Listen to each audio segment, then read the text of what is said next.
नामंजूर, दहशतगर्दी नामंजूर, गुंडागर्दी नामंजूर, पुलिस गर्दी नामंजूर, अगवागर्दी नामंजूर, नामंजूर, नामंजूर, नामंजूर, नामंजूर, नामंजूर, नामंजूर,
नामंजूर, नामंजूर, नामंजूर।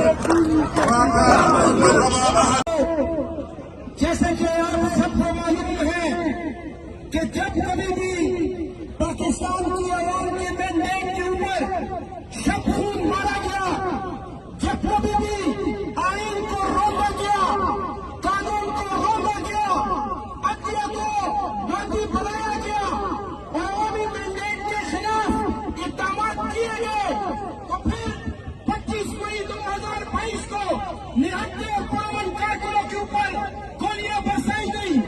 9 मई 2023 को पूरे पाकिस्तान की तरह इधर पेशावर में भी निहत्ते और पुरअमन सियासी कारकुनों के ऊपर गोलियां बरसाई गई। उसके बाद 4 अक्टूबर को इस्लामाबाद में फिर निहत्ते और पुरअमन सियासी कारकुनों के ऊपर गोलियां बरसाई गई।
मांग रहे हैं।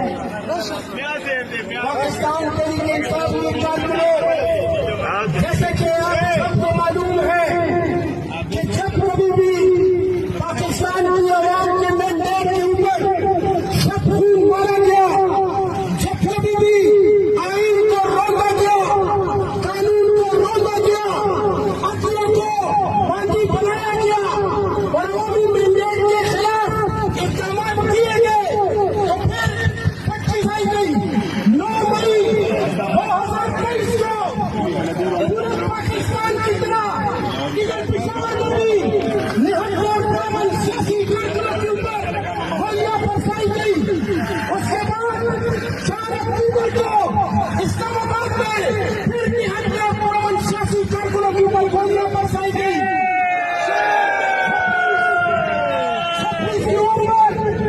26 नवंबर 2024 को एक मरतबा फिर रियासती इदारों ने स्नाइपर के जरिए निशाने बांधकर सीधे कारकुनों के ऊपर और पुरअमन और निहत्ते कारकुनों के ऊपर गोलियां बरसाई।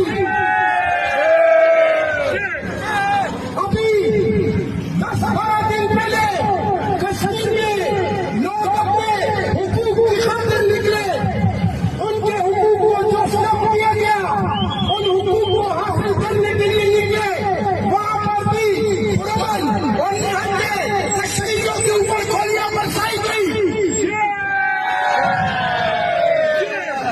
चंद दिन पहले 3 मुतालिबात जिसका मैंने पहले भी जिक्र किया था, 3 मुतालिबात हम रखते हैं।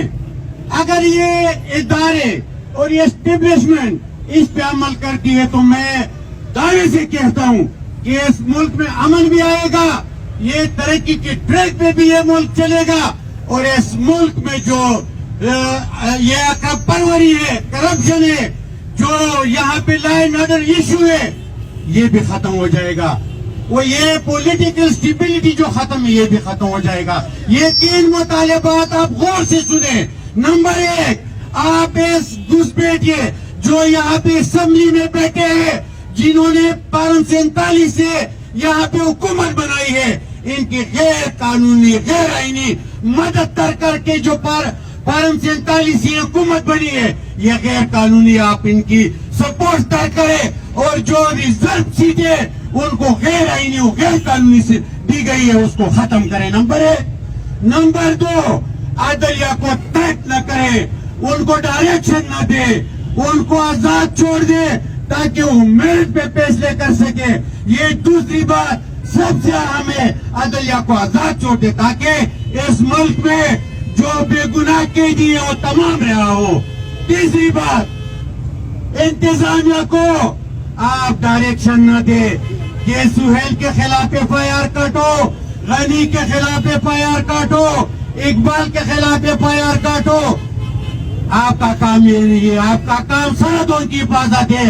आप इनको डायरेक्शन न दे ताकि वो गुनाहगार और बेगुनाह में तमीज कर सके। अगर आपने इन 3 बातों को मान लिया और आप न्यूट्रल रहे तो मैं दावे से कहता हूँ कि पॉलिटिकल स्टेबिलिटी जो खत्म है वो बहाल हो जाएगी, मुल्क में अमन आ जाएगा।